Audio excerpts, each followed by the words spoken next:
Okay, let me tell you about using Bartender.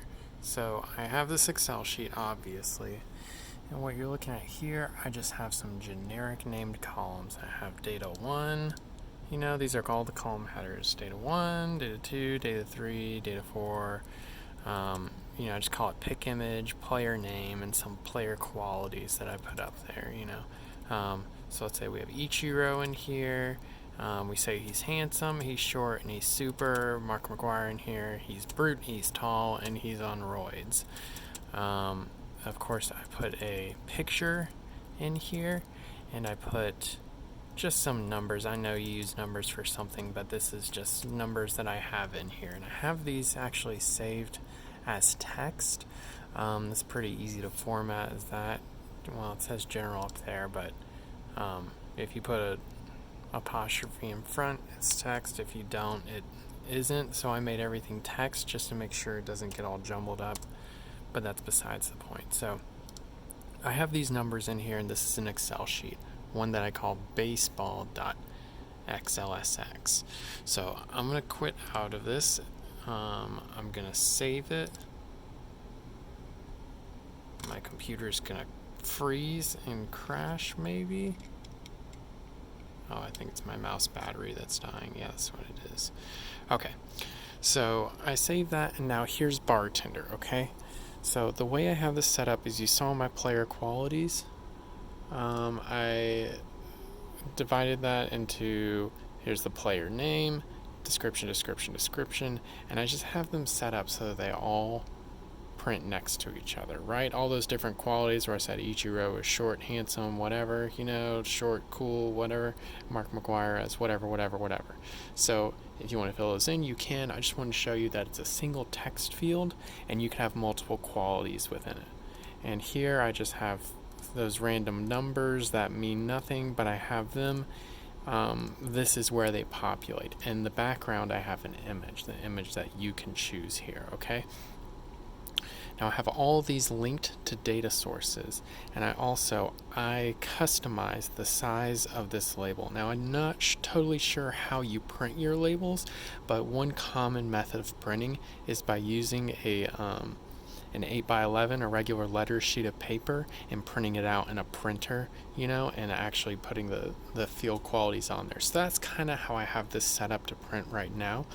Now, that Excel sheet that I showed you that I called Baseball XLSS, this is where Bartender is going to be the coolest fucking easiest way for you to use your system. Is I have a button up here called database. It's a database connection setup. So I click database connection setup and I have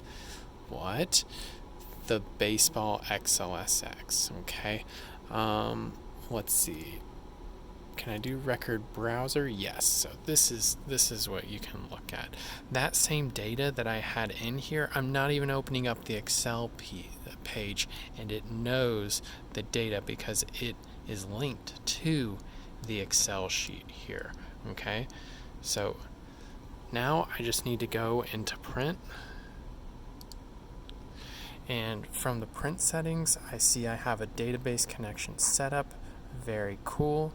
I'm not going to actually print it right now, although it wouldn't be too big a deal because right now I just have it set to a PDF, so I'm not linked to a printer, but I have it set to a PDF.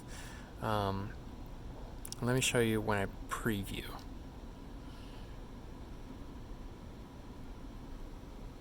Give it a second to load. So now you see what I'm saying? I have the 8x11 and I just set it up as if you had the stickers on it. Okay. Let's zoom in a little bit here. So all of my data fields, because I said for it to print everything, it goes ahead and prints everything. I know that you have your data fields kind of there.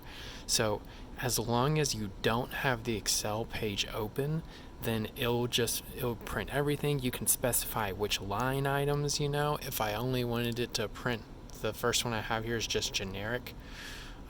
If I only wanted it to print the first one, all I would say is, just in the same way that you would a Word document, I would say only do the first one.